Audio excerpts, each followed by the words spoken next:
Bismillah. Alhamdulillah.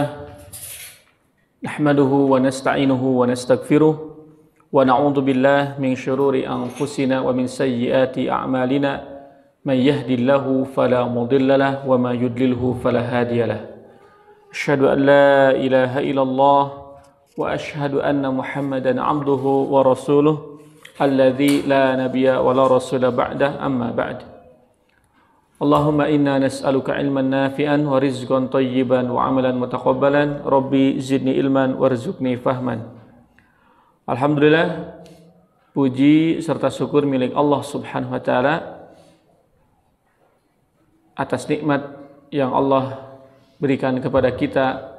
Kita diberikan kepercayaan oleh Allah Subhanahu wa taala untuk menuntaskan kewajiban kita, sehingga alhamdulillah karena nikmat yang Allah berikan kepada kita, kita bisa melakukan berbagai amal soleh. Maka mudah-mudahan amal soleh kita diterima oleh Allah Subhanahu wa taala. Insyaallah kita masih melanjutkan kaitannya dengan bagaimana menjadi seorang murid yang baik. Kemarin kita sudah sampaikan bab mengenai fi ikhtiyaril ilmi, bagaimana cara memilih guru, wal ustadz wasyarik wasabat, ya, bagaimana cara memilih guru, memilih teman, dan bagaimana agar teguh dalam mencari ilmu. Nah, pada poin selanjutnya Imam Az-Zarnuji beliau menyampaikan, amma ikhtiyarul ustadz, adapun dalam hal memilih guru. Jadi ketika kita mau ngaji, mau belajar ilmu agama, pastikan dulu siapa yang akan kita pelajari ilmunya, siapa yang akan kita datangi, dan siapa yang akan kita datangi untuk dikaji ilmunya, diterima ilmunya, supaya ilmu yang kita kaji benar-benar ilmu yang terjaga, yang terjaga keberkahannya. Maka kita mengenal kisahnya Imam Al-Bukhari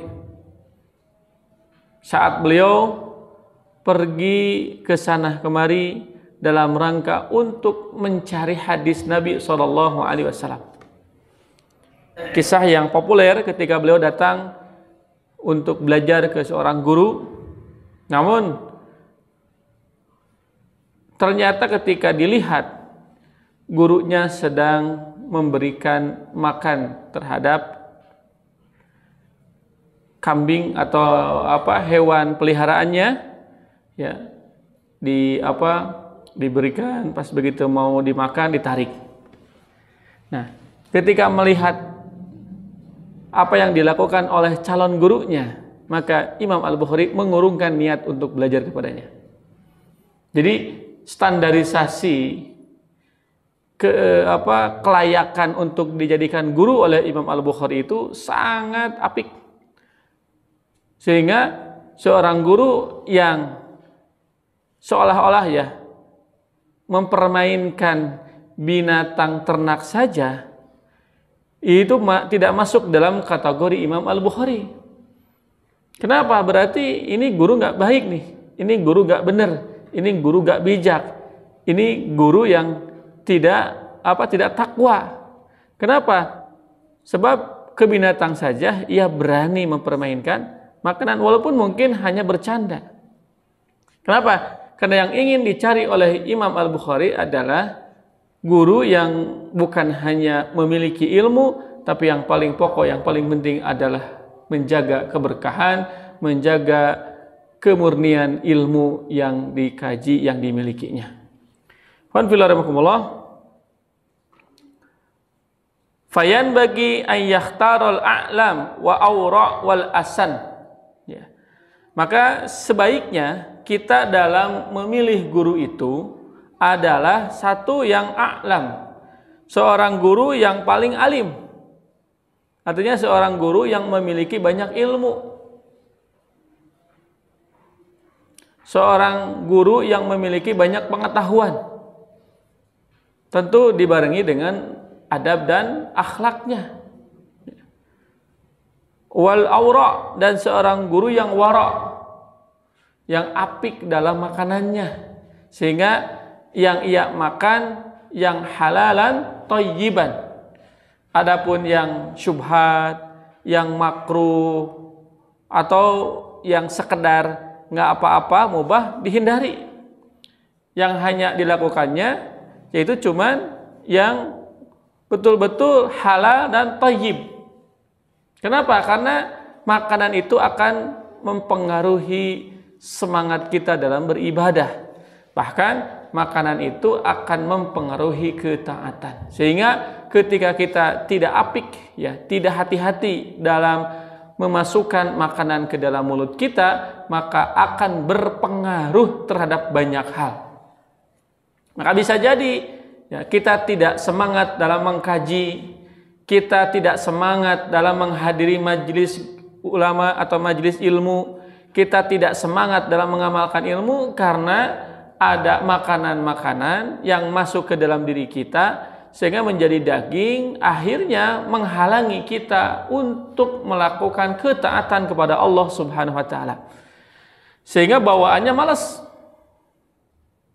bawaannya tidak semangat, bawaannya tidak energik, bawaannya gampang capek, gampang mengeluh. Kenapa? Karena bisa jadi ada makanan yang ketika kita makan tidak jelas. Karena makanan yang halal dan berkah itu akan mempengaruhi kepribadian, akan mempengaruhi sikap dan perbuatan kita. Makanya kenapa Nabi dan para sahabat luar biasa ibadahnya, karena memang makanannya terjaga.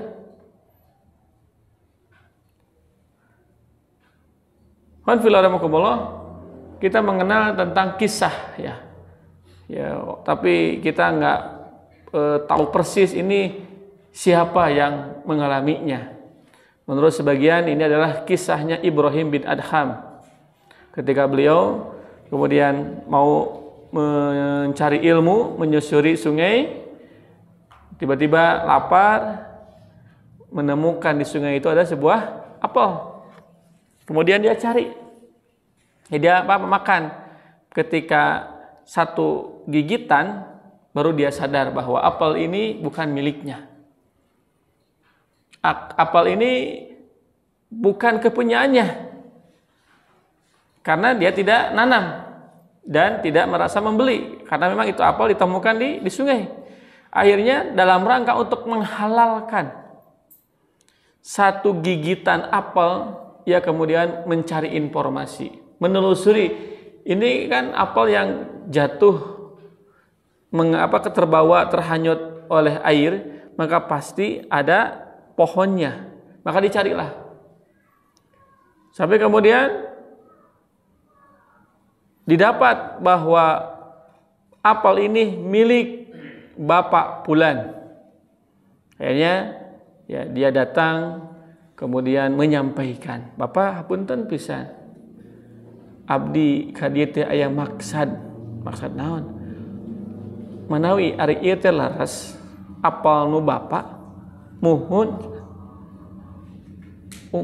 Ku kituna ieu apal hapunten ku abdi dituang, tapi abdi hilap teu nyungkeun dihalalkeun. Maka abdi dongkap ka dieu teh dina raraga hoyong ngahalalkeun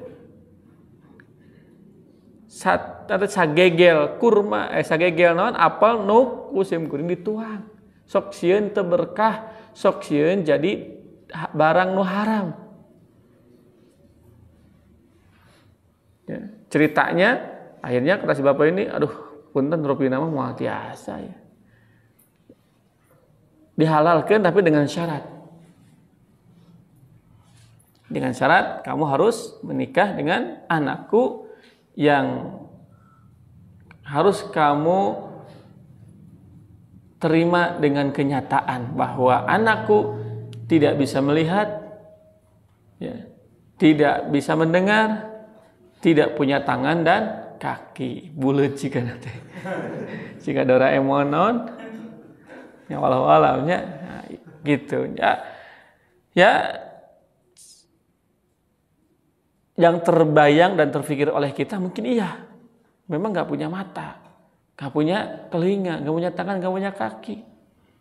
Tapi dia sudah tidak berpikir lagi betul-betul ingin mendapatkan seorang pendamping hidup yang ideal. Yang ada dalam benak beliau itu adalah bagaimana supaya apel yang dia sudah gigit itu halal. Sudah tidak berpikir tentang hawa nafsu, tentang selera, tentang tipe, enggak berpikir itu. Yang ada dalam benaknya adalah bagaimana supaya apel yang ia gigit itu halal. Masya Allah. Ini barang langka. Orang seperti ini, wah 1001 lah. Akhirnya nggak apa-apalah Pak, ditampi ku abdi. Dan yang penting mah eta apel teh dituang ku abdi halal. Ternyata singkat cerita ketika terjadilah pernikahan, karena kan kalau nikah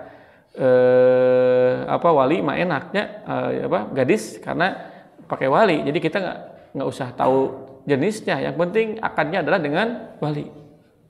Singkat cerita selesai akad, masuk ke kamar, dia balik lagi ruas, heran, kata mertuanya, kenapa kamu baru juga masuk kamar sudah keluar lagi?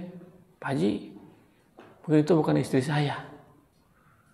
Maksudnya kan sebagaimana yang disampaikan, istri saya tidak bisa melihat, tidak bisa mendengar, tidak punya tangan dan kaki.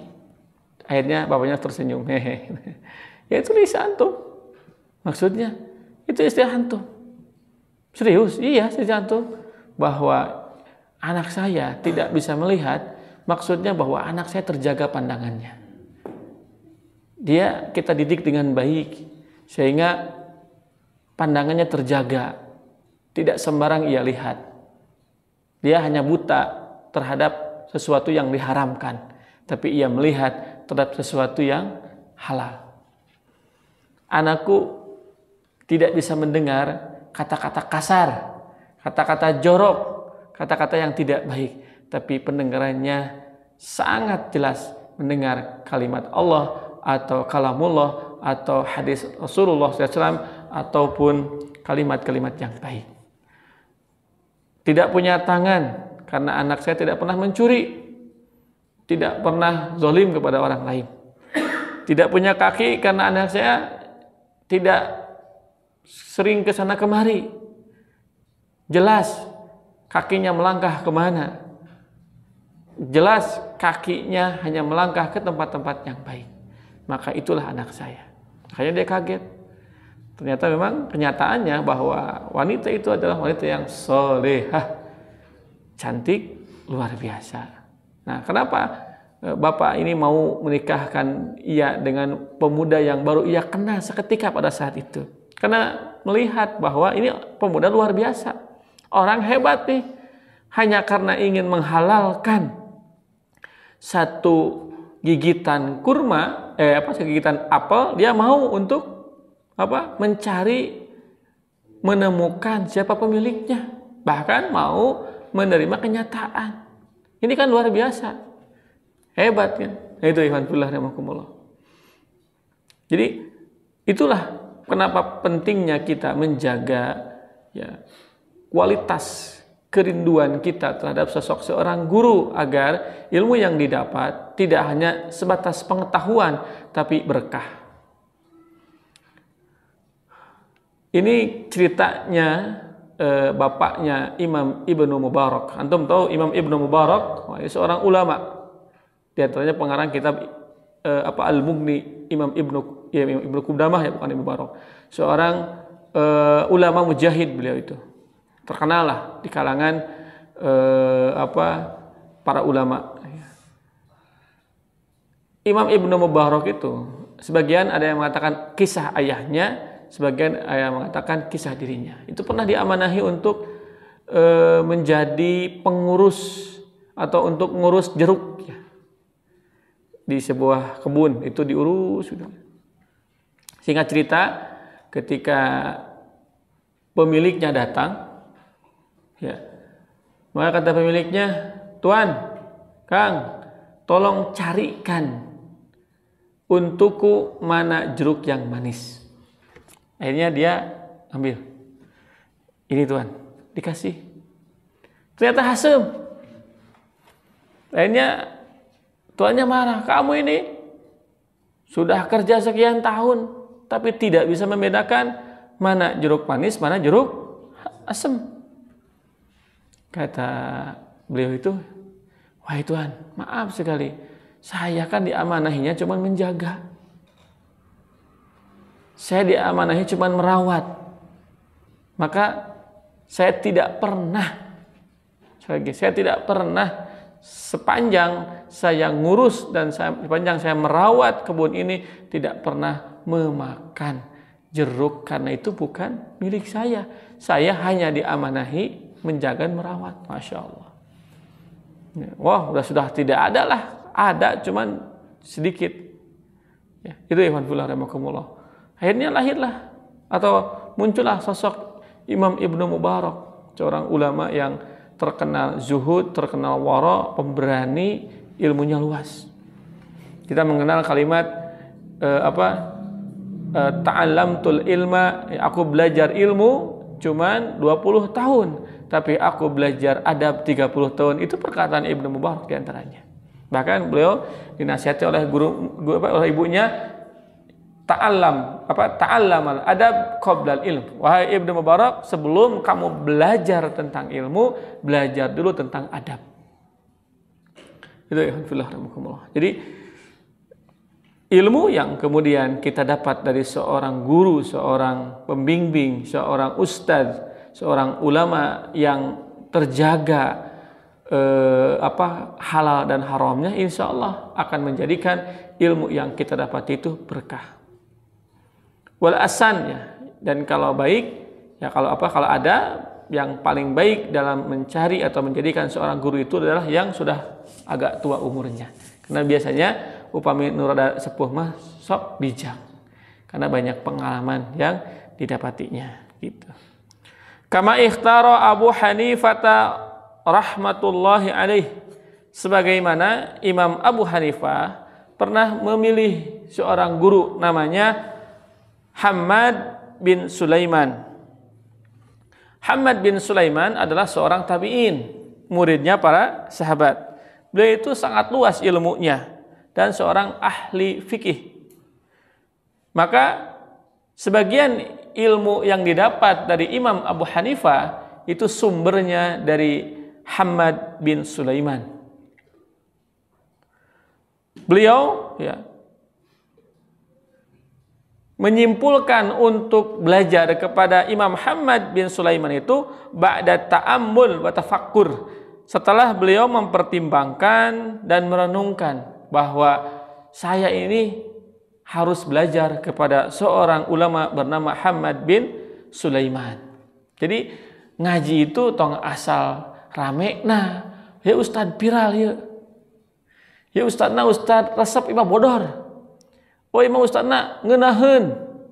Nah, jangan terpaku oleh istilah-istilah itu. Tapi orang yang harus kita jadikan guru, orang yang harus kita jadikan sebagai seorang pembimbing, ustadz bagi kita adalah mereka yang benar-benar, kalau kata Imam Ad-Darnuji, satu a'lam, ilmunya luas, wal aura, dan kepribadiannya baik, wal asan, dan umurnya cukup. Imam Asy-Syatibi rahimahullah, beliau memberikan pegangan kita dalam mencari ilmu. Jadi patokan kita dalam mencari ilmu itu, kata Imam Syatibi, minimal 2 yang harus dijadikan patokan agar ilmu yang kita dapati betul-betul ilmu yang membawa perubahan.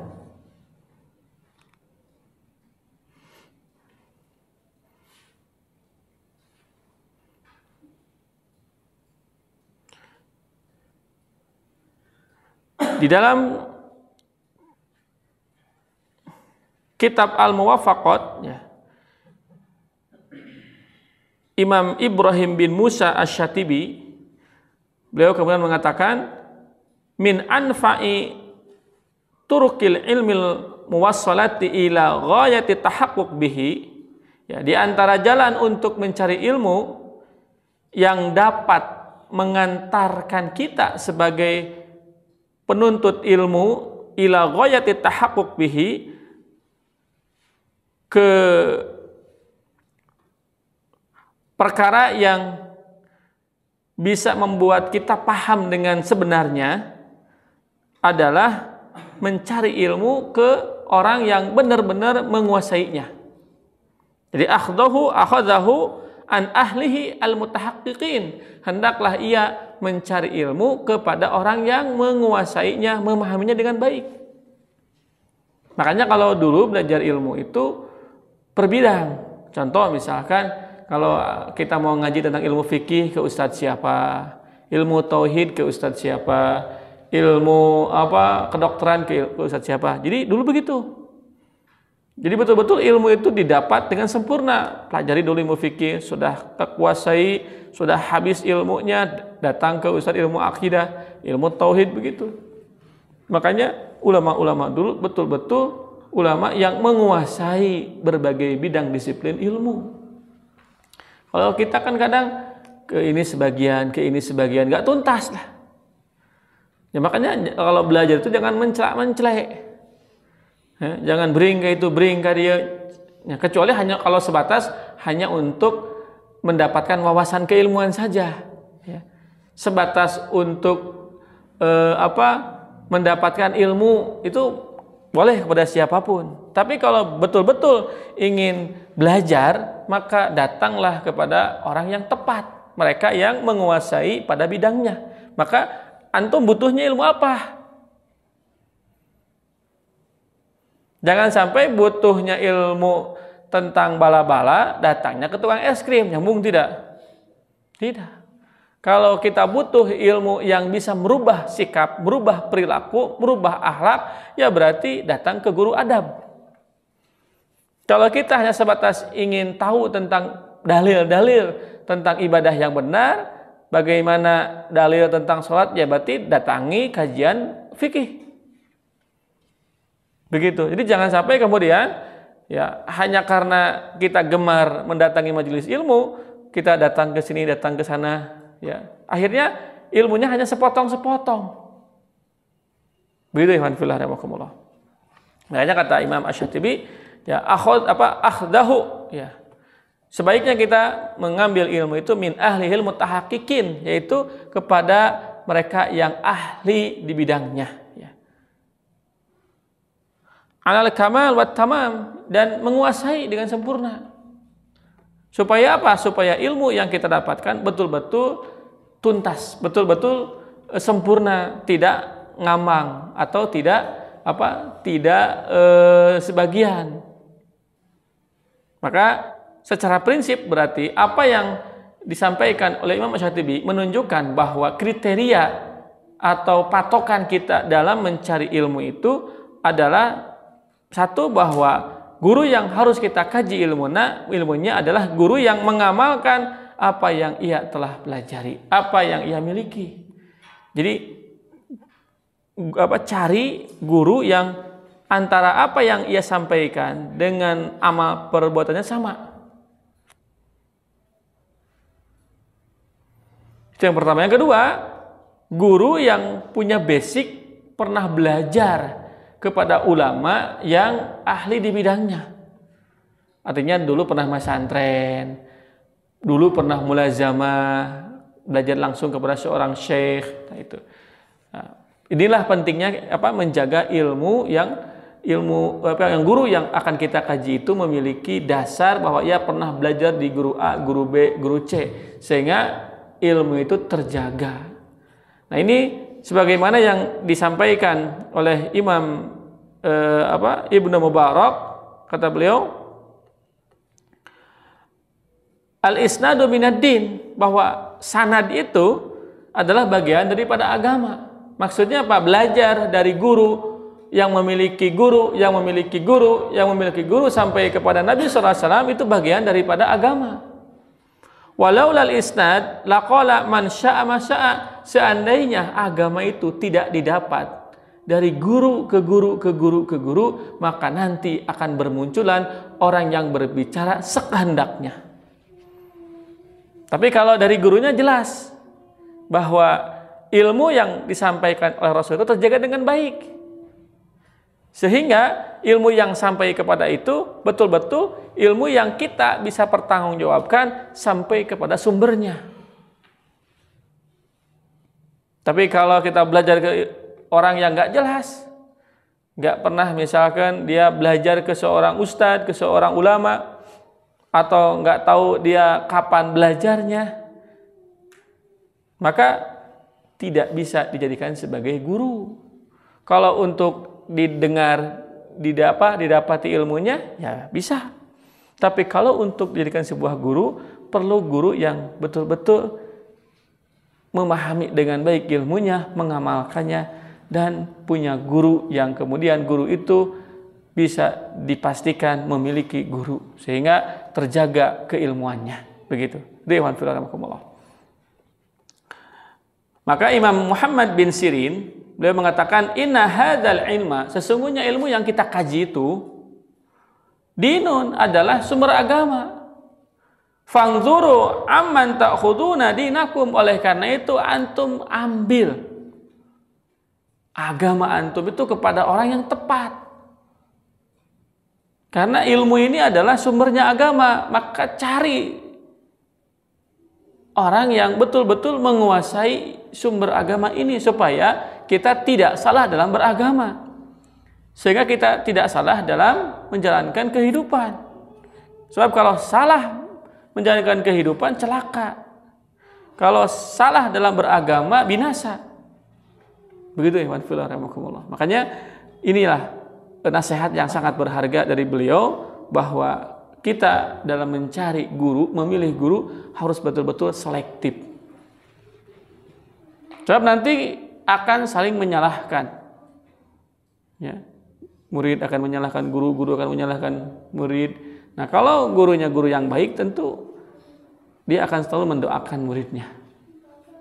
Jadi di antara tugas guru itu, ya, antum atau saya atau siapapun yang diberikan amanah oleh Allah Subhanahu wa ta'ala untuk mengajar, untuk menyampaikan ilmu, maka tugasnya bukan hanya menyampaikan ilmu, mengajarkan ilmu, bukan. Di antara tugas yang lainnya adalah mendoakan murid-muridnya. Maka beban guru itu berat. Dia harus mengkaji agar ketika menyampaikan ilmu bisa dipahami, mudah dicerna, dan bisa diamalkan oleh muridnya. Yang kedua, bagaimana supaya muridnya itu selamat dunia akhirat, berkah, dapat bimbingan Allah Subhanahu wa ta'ala. Gitu. Jadi kewajiban guru itu tidak hanya ngajar, tapi juga mendoakan untuk kebaikan muridnya atau anak didiknya. Begitu ya, ya. Jadi Imam Abu Hanifah memilih Imam Hamad bin Sulaiman setelah beliau merenung untuk dijadikan sebagai guru. Ya. Qala, ia mengatakan wajadtuhu syaikhan, ya aku mengenali seorang guru atau seorang syekh waquran yang berwibawa, haliman lembut, saburan penyabar, fil umuri dalam berbagai perkara. Artinya bahwa aku ini menemukan seorang guru, ulama, yang yaitu memiliki kepribadian yang santun, lembut, penyabar, ya, dalam berbagai hal. Jadi bukan hanya sebatas ilmunya yang luas, tapi juga kepribadian yang baik. Itulah guru yang dipilih oleh kita. Maka Imam Abu Hanifah memilih, menurut beliau, Hamad bin Sulaiman adalah sosok yang ideal untuk dijadikan guru oleh beliau. Ia mengatakan, sabatu inda Hamad bin Sulaimana fanabattu. Ya. Kata beliau, aku terus belajar kepada Imam Hamad bin Sulaiman sampai akhirnya ilmuku berkembang. Jadi diajar teh tong tanggung. Diajar teh tong tanggung. Sekedik-sekedik sampai akhirnya terjadi. Misalkan antum kalau mau belajar kepada anak, tuntaskan. Jangan baru juga satu bagian sudah menghilang. Jangan baru juga belajar satu poin sudah tidak ada. Jangan. Kenapa? Ilmu itu mahal. Guru antum ketika mendapatkan ilmu yang ilmu itu disampaikan kepada antum berpuluh-puluh tahun. Kita hanya tinggal datang, tinggal mendengarkan, tinggal mengkaji. Nah, supaya jadi ilmu kembali, maka pelajari ilmu itu sampai tuntas. Sehingga betul-betul menjadi ilmu yang membawa perubahan pada diri kita, sikap kita, dan akhlak kita. Begitu. Itu ya, Alhamdulillah. Beliau menyebutkan waqala Abu Hanifah rahmatullahi alaih, berkata Imam Abu Hanifah semoga Allah merahmatinya, sami'tu hakiman min hukama'is Samarkanda, ya. Kata Imam Abu Hanifah, aku mendengar seorang hakim, seorang ahli hikmah dari Samarkand, ya. Beliau mengatakan inna wahidan min talabatil ilmi, ada seorang penuntut ilmu, talabatil ilmi, ya, seorang penuntut ilmu, syawaroni fi talabil ilmi, dia meminta saran kepadaku tentang tempat untuk mencari ilmu. Nah, ini poin yang harus juga dipahami. Kalau antum mau belajar, coba minta saran dulu kepada guru atau kepada orang tua. Mah, habitah yang diajar kedah ka nanya atau Pak Ustaz, habitah yang diajar ilmu tentang sholat, tentang zakat, tentang saum kedah kasahanya. Nah, supaya apa? Supaya kita diarahkan ke pusatnya atau ke sumbernya. Maka ya kata Imam Abu Hanifah dulu begitu, seorang seorang ahli bijak dari Samarkand, beliau mengatakan ada seorang yang kemudian dia penuntut ilmu meminta saran agar memberikan masukan mana tempat ilmu yang paling baik. Wa kana qad azama ala zahab ila Bukhara li talabil ilmi. Padahal ia sudah bertekad untuk datang ke Bukhara. Artinya dia sudah niat untuk datang ke Bukhara, tapi dia tanya dulu gurunya atau tanya dulu orang yang dia anggap bisa memberikan jawaban, memberikan arahan, saya harus belajar ke mana? Saya harus belajar ke syekh siapa, ke ustadz siapa? Supaya apa lagi? Supaya kita ketika belajar itu benar.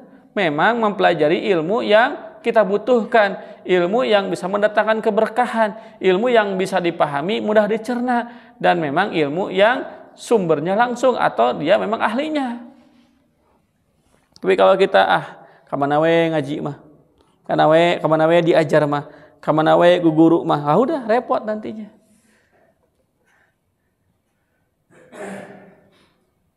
Mending sacomot seueur, mending hiji tapi seueur. Sacomot tapi sakedik gitu, ngan seueur, atau hiji tapi seueur.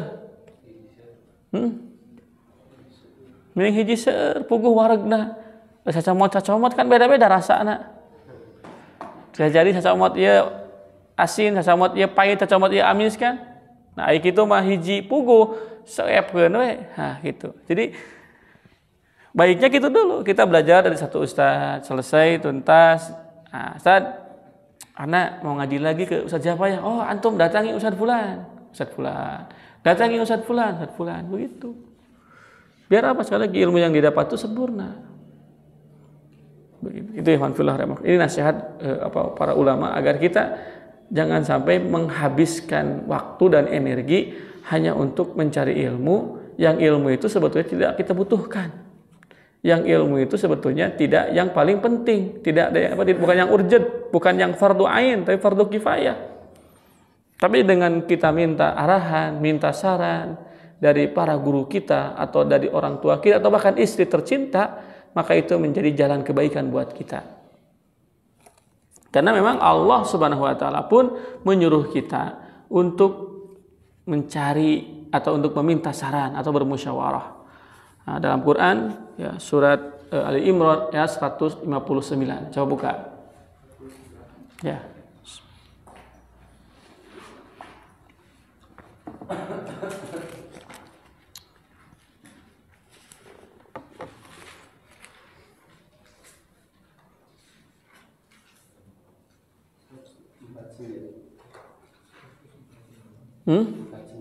159.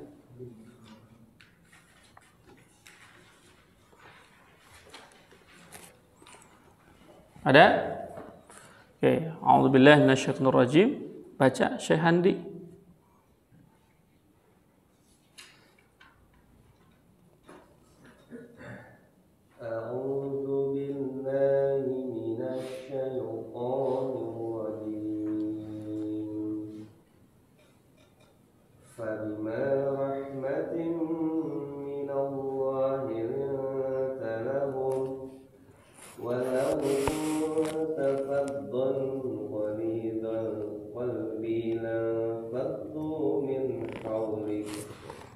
fa'fu anhum wastaghfir lakum wasyawirhum fil amr fa idza azamta fatawakkal 'ala Allah innallaha yuhibbul mutawakkilin. Ya, alhamdulillah, barakallahu fiik.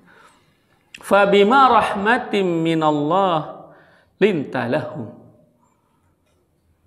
Maka karena rahmat Allah Subhanahu wa taala sehingga kamu bisa berbuat dengan lembut kepada mereka. Walau kunta faddan ghalidhal qalbi, dan seandainya kamu bersikap keras kepada mereka, ya, lang faddu min haulik, pasti mereka akan menjauh dari sekitarmu. Fa'fu anhum, oleh karena itu maafkan saja mereka. Wastaghfir lahum, dan mintakan ampunan mereka. Wasyawirhum fil amri, dan hendaklah bermusyawarah dalam urusan. Fa idza azamta fatawakkal 'ala Allah. Kalau kamu sudah bertekad, maka kamu pasrahkan saja kepada Allah Subhanahu wa taala. Innallaha yuhibbul mutawakkilin, sebab Allah Subhanahu wa taala mencintai orang-orang yang tawakal. Ini Nabi Muhammad SAW diberikan arahan oleh Allah bahwa sikap yang baik kepada kaum muslimin adalah lembut. Jadi sikap umat Islam itu harus lemah lembut. Azillatin 'alal mu'minin, a'izzatin 'alal kafirin. Lemah lembut sesama muslim namun tegas dengan orang kafir. Asyidda'u 'alal kuffar. Kalau versi surat Muhammad itu, surat Al-Fatihah. Asyidda'u 'alal kuffar, keras terhadap orang kafir, ruhama'u bainahum, namun penuh cinta, penuh kasih sayang sesama kaum muslimin. Makanya ya kita harus lemah lembut. Makanya ini alasan saya tidak bisa marah kepada antum. Sekali lagi, ini alasan saya tidak bisa marah. Karena Allah saja menyuruh Nabi Muhammad untuk bersikap lemah lembut kepada mereka. Jangan kasar. Bahkan Allah menyuruh wa'fu anhum, maafkan. Jadi kalau afwan, ya saya harus afwankan. Kalau antum minta maaf, saya maafkan. Itu kalimat yang berat bagi saya untuk membacanya, tapi saya harus menerima realita bahwa antum meminta maaf gitu. Ya, kalau meminta maafnya sebelumnya nggak jadi masalah. Tapi kalau meminta maafnya setelahnya kadang sok kamana wae gitu. Tapi ya tetap kita nggak bisa marah gitu. Apa? Fa'fu anhum, kata Allah, fa'fu anhum, maafkan, lupakan kesalahannya, itu sebuah kesalahan. Tapi saya, antum, umat Nabi Muhammad disuruh oleh Allah untuk melupakan kesalahan orang. Bahkan bukan hanya itu. Ini kan istimewa ya. Ya udah meminta maaf. Kemudian kita maafkan. Yang kedua, wastaghfir lahum. Mintakan ampun untuk mereka. Makanya di antara adab kita ketika saudara kita meminta izin, antum izinkan. Dan antum mintakan ampun. Karena antum nggak tahu izinnya itu syar'i atau tidak. Namun kita harus tetap husnuzon bahwa yaitu ketika tidak bisa ada halangan. Nah, jadi anak mintakan antum untukmu dan untukku. Saya harus minta ampun kepada Allah atas dosa. Saya dosa antum mungkin izin tidak syar'i, dosa saya mengizinkan orang yang tidak izin tanpa syar'i. Tapi kita nggak tahu gitu. Makanya minta ampun, nggak apa-apa. Begitu ikhwan fillah rahimakumullah. Jadi inilah ya yang membuat kita sulit. Tapi ini jangan dijadikan alasan. Ada guru saya mah mau ngambek. Guru saya mah gede hampura. Ya, istilahnya itu kita dan guru kita itu harus saling kerja sama. Kita jangan sampai membuat guru kita jengkel, karena membuat guru jengkel itu bisa menghilangkan keberkahan ilmu. Guru juga jangan sampai kemudian mudah jengkel atau kasar hanya karena muridnya tidak benar atau tidak berakhlak, tidak beradab. Maka tetap kata Allah Subhanahu wa taala bersikap baik, ya, jangan kasar, bahkan maafkan kesalahan mereka, terus ampuni, dan wasyawirhum fil amri, libatkan mereka agar kemudian bisa bermusyawarah. Ya, jadi artinya Rasul disuruh oleh Allah untuk bermusyawarah kepada para sahabat atau dengan para sahabat. Padahal Rasul bisa aja memutuskan sendiri karena Rasul mah tahu kan. Tapi kenapa Rasul melibatkan yang lain? Nah, tadi supaya menjadi kebaikan. Nah, ini budaya yang harus kemudian kita kembangkan atau kita amalkan kembali. Ini kan budaya yang hilang sebenarnya, main jebret itu makan ya, jarang yang musyawarah. Nanti kita mau kemana, nanti pengajian besok gimana nih, ini yang hadir cuma sedikit, teman-teman yang lain gimana nih, apakah karena tidak hadir atau memang nggak mau hadir atau nggak bisa hadir. Ini kan dimusyawarahkan begitu. Ini gimana nih nanti minggu depan kita ngajinya mau di mana, hal-hal seperti ini harus kita musyawarahkan. Walaupun bisa saja malam ini ngaji di sana, malam ini ngaji, malam ini jangan, bisa saja. Tapi yang paling baik adalah kita musyawarah. Gimana nih nanti? Oh nggak bisa, nggak apa-apa. Gimana nanti? Oh ini, oh nggak apa-apa. Jadi fleksibel lah. Harus fleksibel gitu, harus legowo, harus lapang dada, harus bijak gitu. Sehingga Islam itu betul-betul indah. Jangan sampai dirasakan bahwa Islam itu kaku gitu. Nah itu ikhwan fillah rahimakumullah. Ya. Jadi ulama aja gitu dalam hal ingin mencari guru, ya minta pendapat, minta saran, minta masukan, bermusyawarah dengan gurunya agar dia ketika nanti belajar kepada guru yang lain itu betul-betul mendapatkan ilmu yang berkah. Sekali lagi, ini sunnah yang hampir hilang di tengah kita yang banyak komunitasnya, banyak lembaganya, banyak organisasinya. Ya, begitu ikhwan fillah rahimakumullah. Wa hakadza yanbaghi ayyushawira fi kulli amrin. Hendaklah kita bermusyawarah dalam setiap hal. Fa inna Allah Ta'ala amara rasulahu alaihi salatu wassalam bil musyawarati fil umur. Oleh karena itu Allah Subhanahu wa taala menyuruh Rasul sallallahu alaihi wasallam untuk bermusyawarah dalam banyak perkara. Walam yakun ahadun aqtana minhu. Padahal tidak ada yang lebih cerdas dari Rasul sallallahu alaihi wasallam, tapi Rasul tetap bermusyawarah minta saran para sahabat. Ya, ketika perang Khandaq aja kan Rasul minta saran, ini gimana nih kita dalam menghadapi pasukan koalisi kaum musyrikin. Nah, akhirnya Salman Al-Farisi memberikan usulan, ya Rasul, gimana kalau kita bikin khandak, bikin parit? Ya, nah, itu Rasul terima. Begitu. Jadi sekali lagi bahwa kita harus bijak. Supaya apa? Supaya betul-betul gambaran keindahan Islam. Begitu.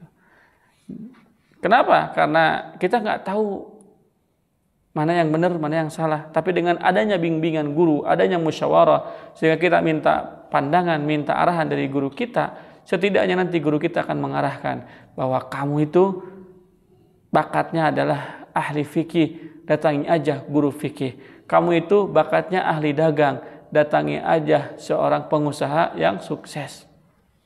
Begitu ikhwan fillah rahimakumullah. Wa ma'adzalika umira bil musyawarah, ya.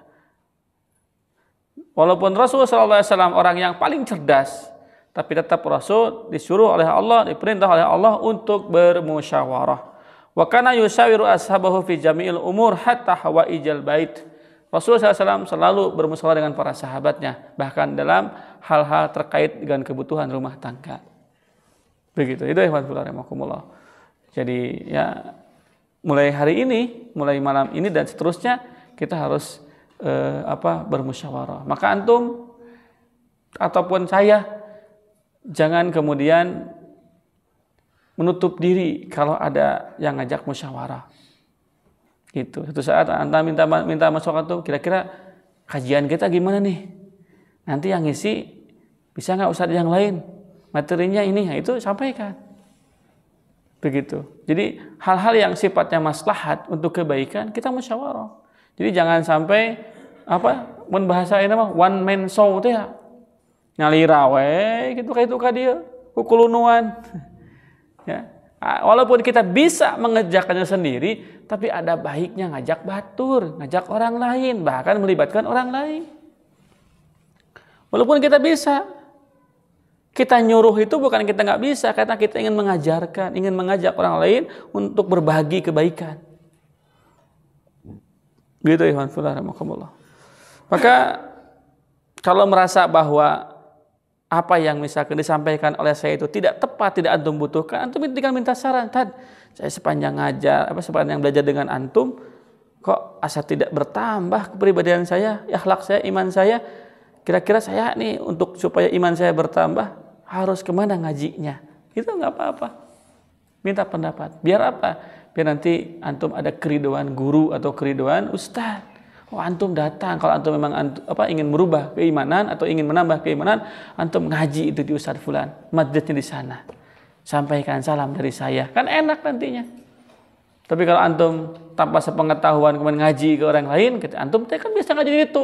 Wah, Ustaz itu mah bener. Wah, gitu. Kok malah montos komentaran Ustaz, komentaran guru kita. Naudzubillahi min dzalik. Bahaya kan? Nah, yang bahaya itu justru sekarang. Ketika kita ngaji di sini, ngaji di sana, kemudian kita menjelek-jelekan guru kita yang pernah belajar walaupun hanya satu majelis atau satu kali majelis. Ini bahaya. Padahal kalau kita minta pandangan, minta pendapat, kan ini satu kebaikan. Karena ketika antum belajar ke majelis A, ke Ustadz A, kemudian atas doa seorang guru, maka insya Allah ilmunya akan melimpah berkah. Mulai kebagian jariahna. Ya, antum datang aja ke Ustadz fulan, dia ahli tauhid, dia ahli akidah. Kalau antum ingin mendalami dengan baik tentang bab akidah Ustadz fulan, ahsan, dia lebih baik, a'lam, lebih mengetahui. Jadi datang, insya Allah datangnya dengan izin dan ridho guru. Bahkan tadi mendapatkan titipan amanah, tolong sampaikan salam dariku, menjaga silaturahim. Begitu ya, manfaatullah. Jadi musyawarah, apalagi kaitan dengan ilmu ini sangat penting. Ya. Qala Aliyu karamallahu wajhah, berkata Imam Ali radhiyallahu an, ma halaka mru'un an masyawaratin. Tidak ada ceritanya orang binasa karena sering musyawarah.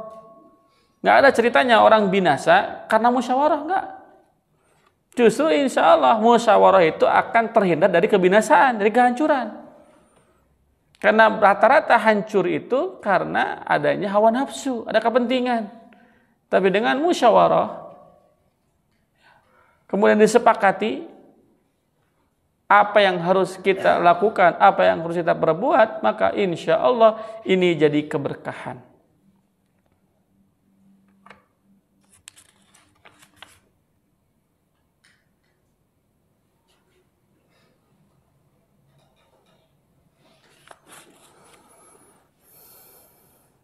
Kila, ada yang berkata, ya, kalau menurut Imam Al-Bishihi, ya, bahwa kata-kata ini adalah perkataannya Imam Hasan Al-Basri. An-nasu rajulun tamun wa nisfu rajulin wala syai'a. Kata beliau bahwa manusia itu ada 3. 1 rajulun tamun, yaitu manusia yang sempurna. 2 wanisfu rajulin, yaitu manusia setengah sempurna. Wala syai'a, dan yang 3 manusia yang tidak sempurna sama sekali.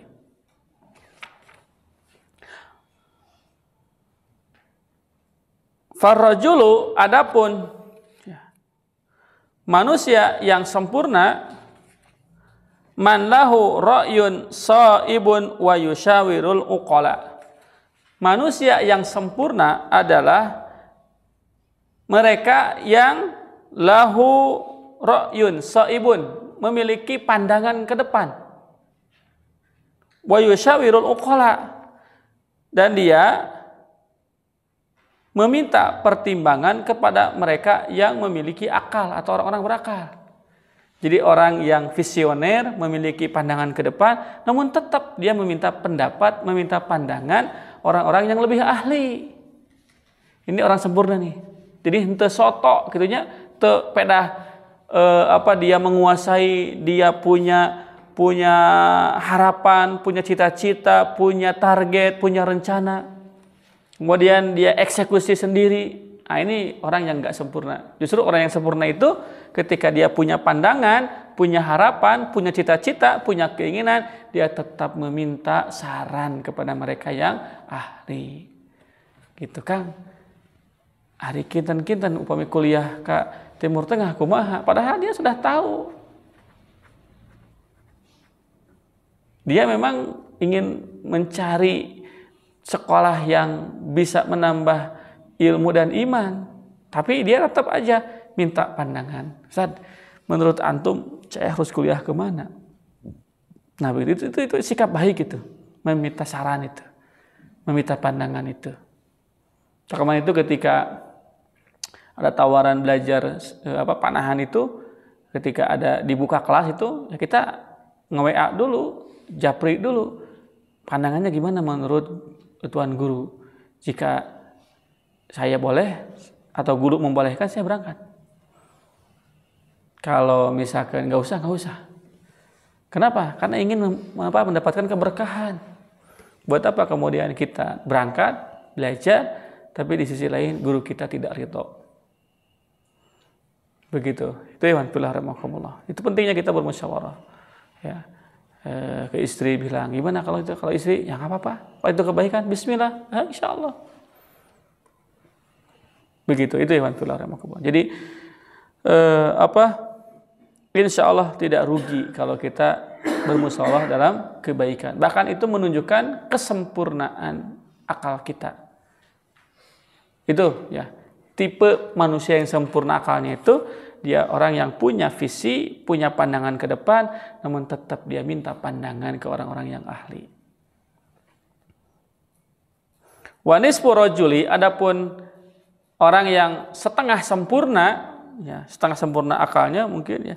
Man lahu ra'yun sha'ibun lakin la yushawiru.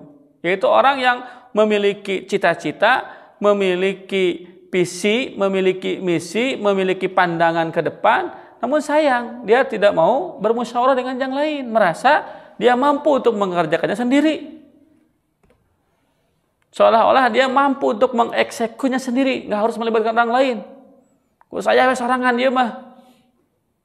Ini adalah orang yang nisful rajul, atau setengah sempurna.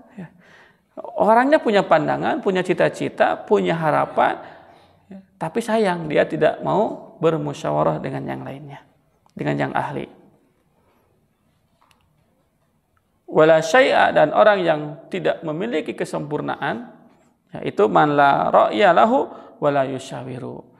Jadi tidak punya pandangan, tidak punya cita-cita, tapi hirupna kumaha sorangan.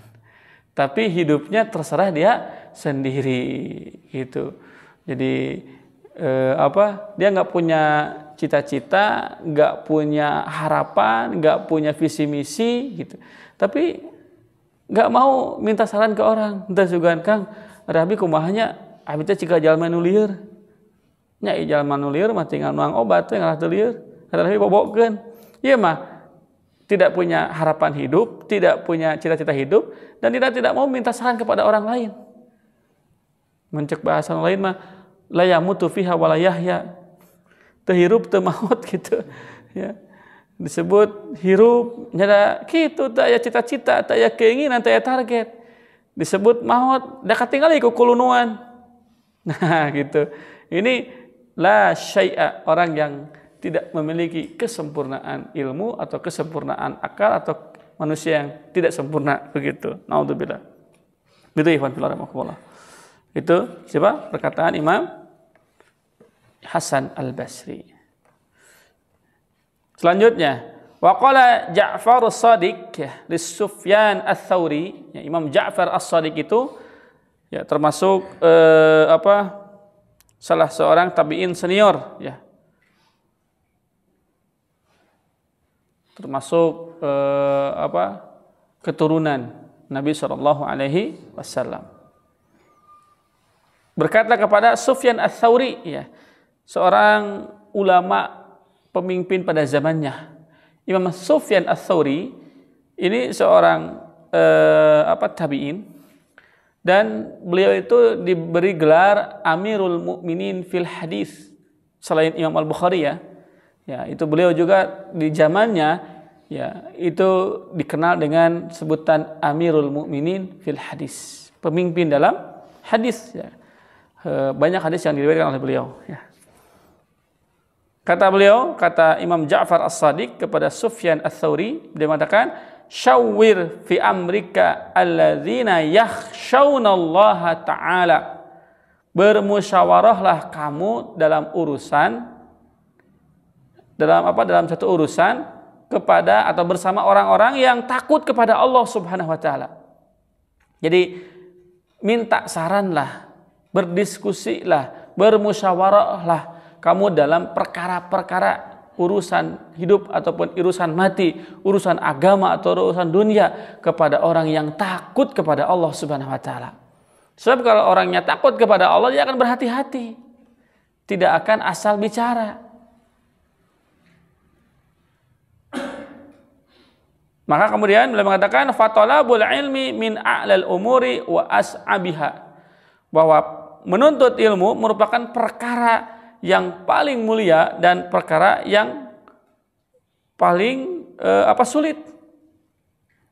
Jadi memang menuntut ilmu itu perkara yang tinggi dan perkara yang sulit. Kenapa? Karena kita harus mencari mana sumbernya yang benar, yang baik, dan mana yang membawa kebaikan dan kemaslahatan. Jadi nggak bisa asal ngaos, asal hadir, beringka itu, beringka dia, nu penting mah diajar we, nu penting mah ngadangukeun we, nggak bisa juga.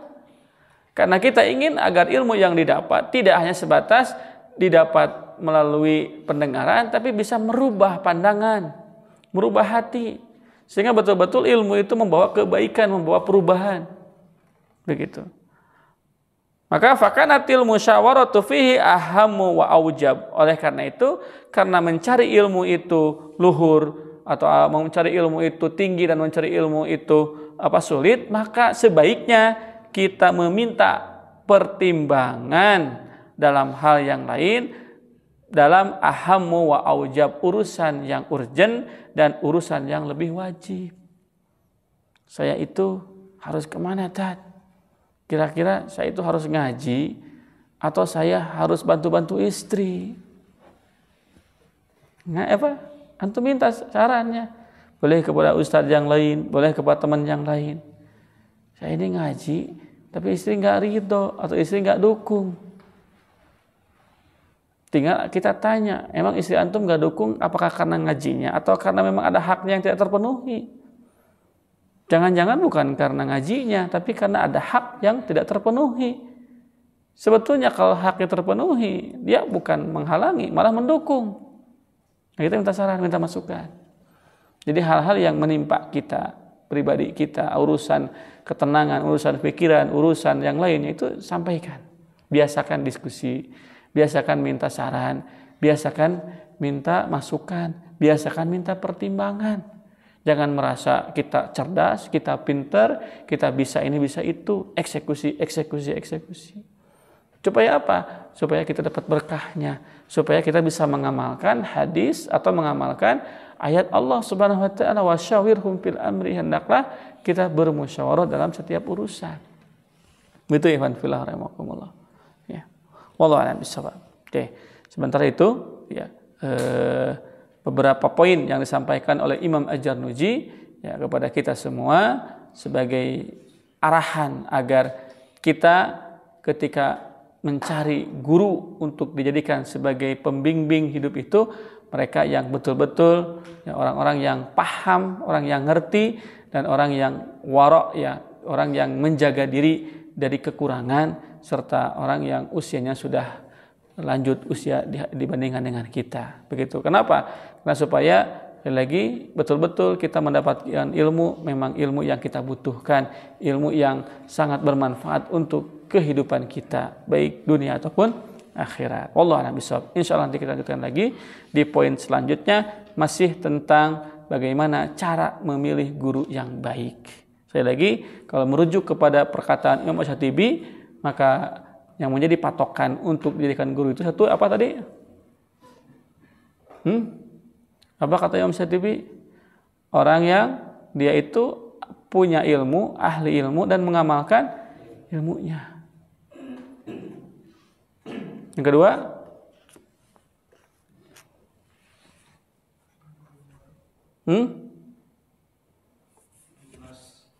apa? Nah, orang atau guru yang memiliki guru atau dia pernah belajar di madrasah yang cek istilah nama track recordnya jelas ya. Pernah belajar di pondok gampang nama. Pernah dia belajar di pesantren dan gurunya jelas dari guru-guru sehingga terjaga al-isnadu minad din, sebab sanad atau guru ya yang memiliki guru itu adalah bagian daripada agama. Makanya kata tadi Imam Ibnu Sirin, carilah ilmu kepada orang yang memang jelas agamanya. Jangan asal kita mencari guru, sebab nggak mau kita dapat ilmu hanya sebatas pengetahuan, tapi yang ingin kita inginkan adalah ilmu yang membawa perubahan. Wallahu a'lam bishawab. Itu saja mungkin. Barakallahu li wa lakum. Assalamualaikum warahmatullahi wabarakatuh.